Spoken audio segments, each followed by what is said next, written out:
For most of my life, I never gave much thought to sound. Of course, everybody likes music, but I was always more of a passive consumer than an active listener. You certainly wouldn't catch me singing along.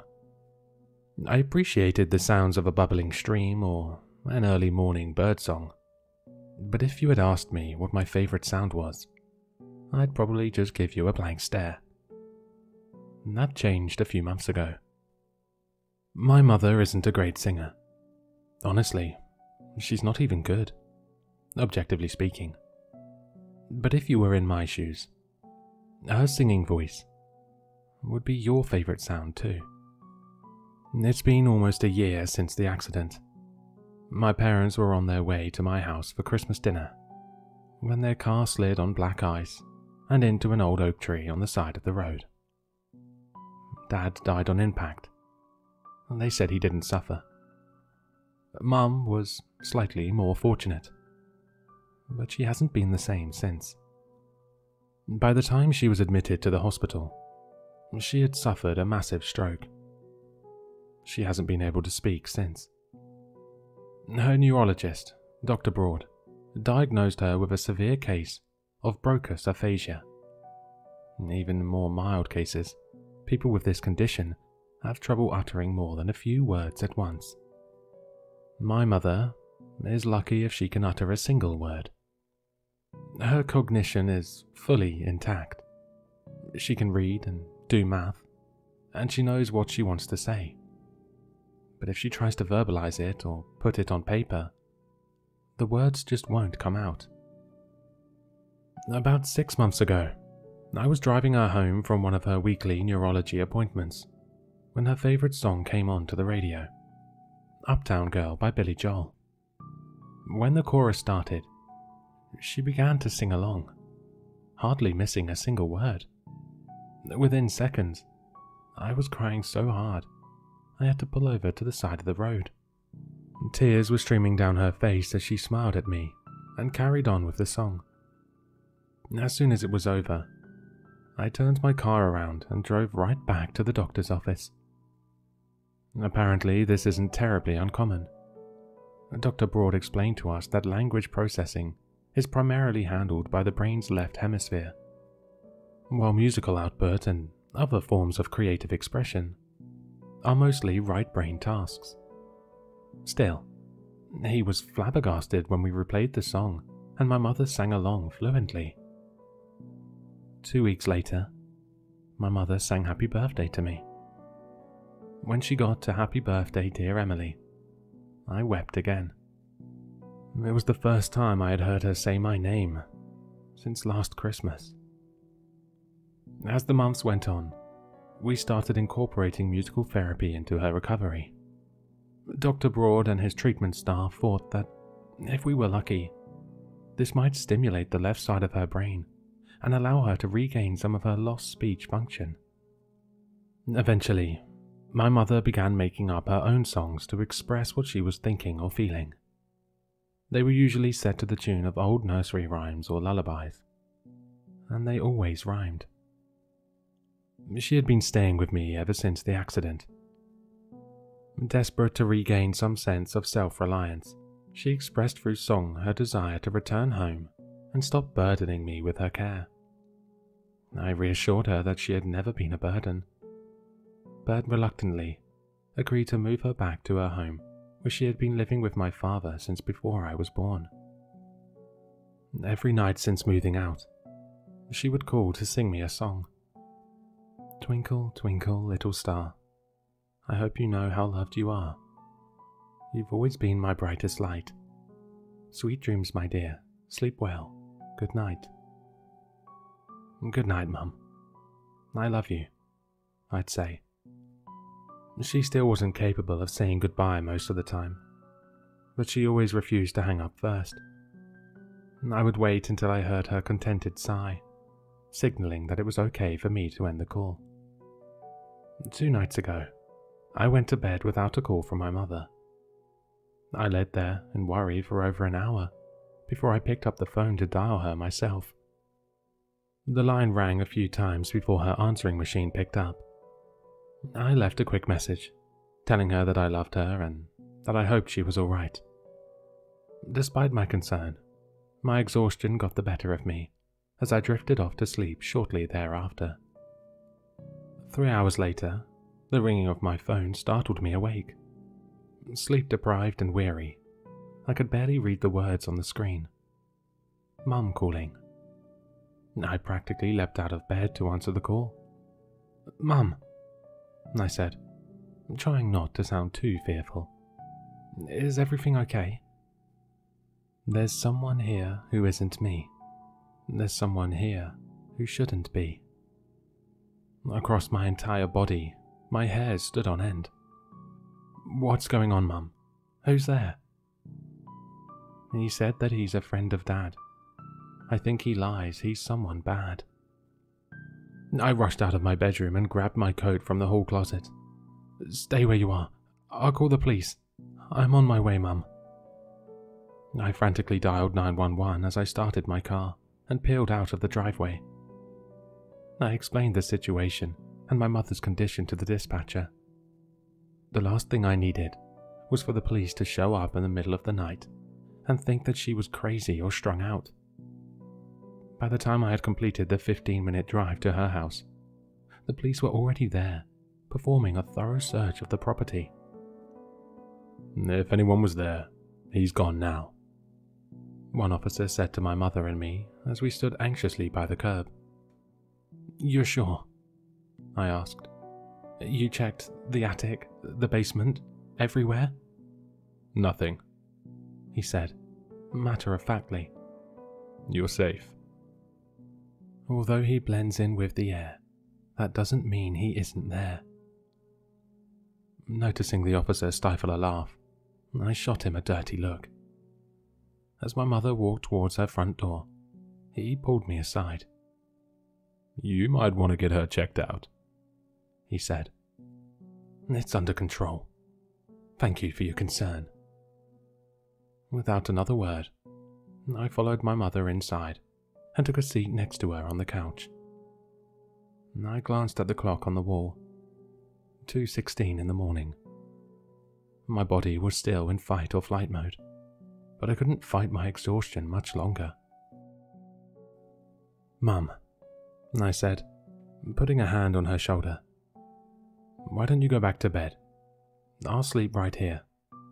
She shook her head no, and gestured to the walls around us, then placed her hands over her heart to indicate that she was safe.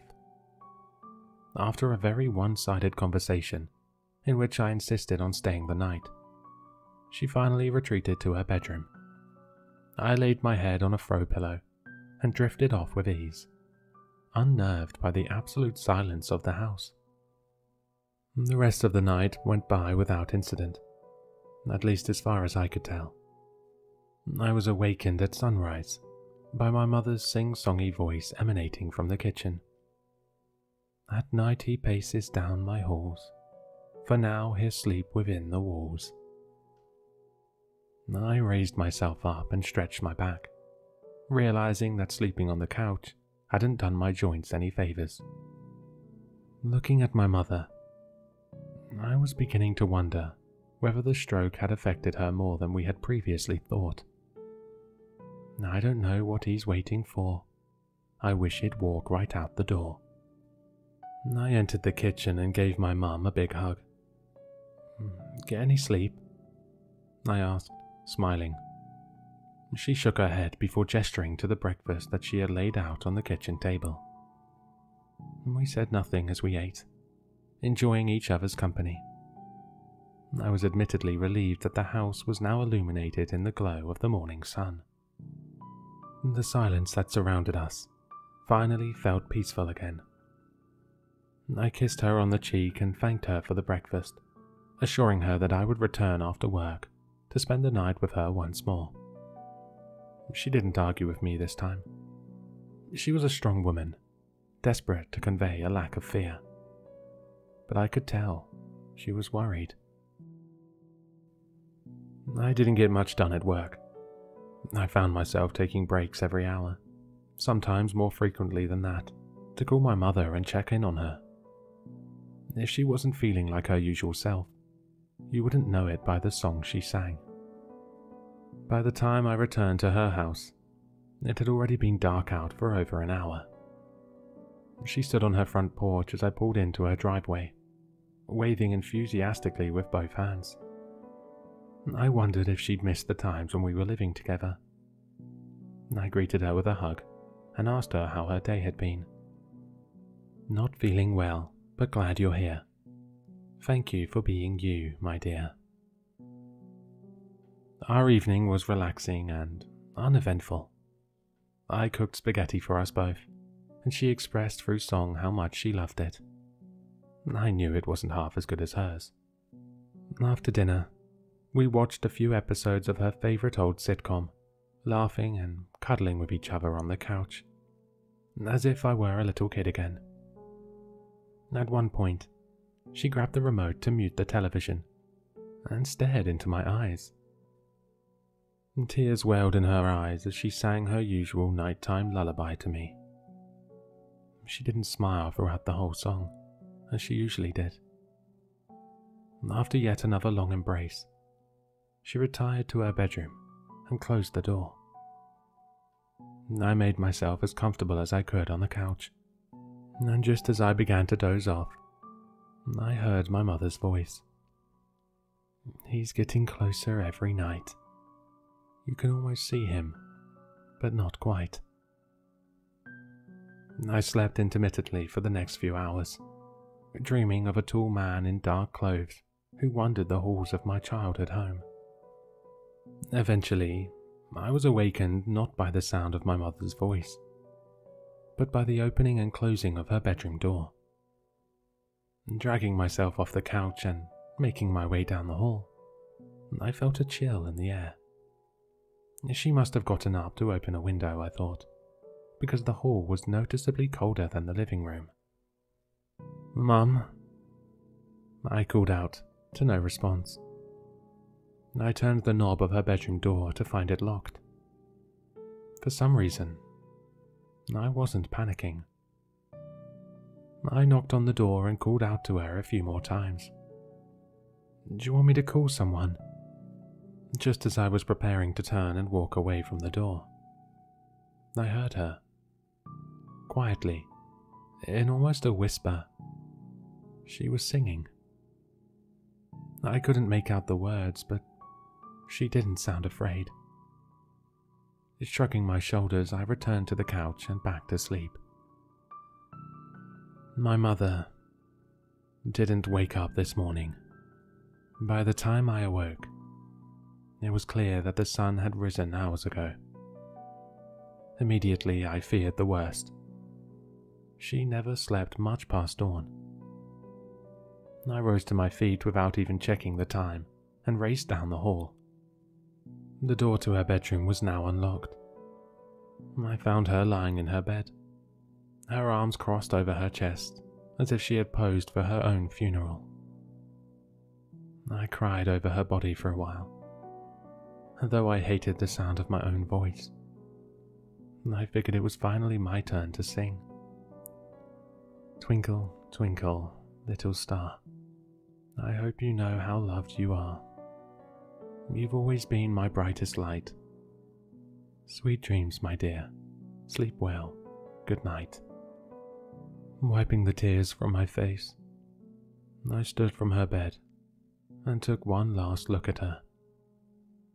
She had never looked so beautiful. She wore the faintest hint of a smile. I had no reason to doubt that she died peacefully. I returned to the living room and grabbed my cell phone to call someone. Although it was plugged into the charger, it had been powered off. I didn't remember doing that. As I turned it on, I immediately received a notification. 2 new voicemails. The first message was from Dr. Broad. "Hi Emily, can you give our office a call this morning? We noticed something in your mother's latest scans.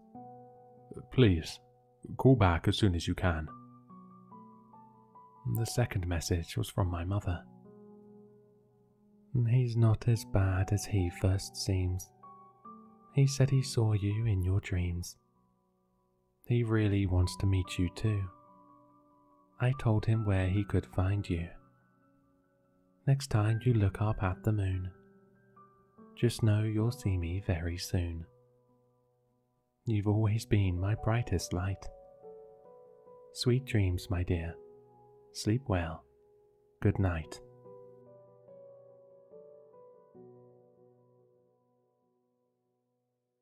Hello, sinister listeners. If you've enjoyed this story, then you'll find all the author's information in the description below. For more content, be sure to like, comment, and subscribe to succumb to the sinister.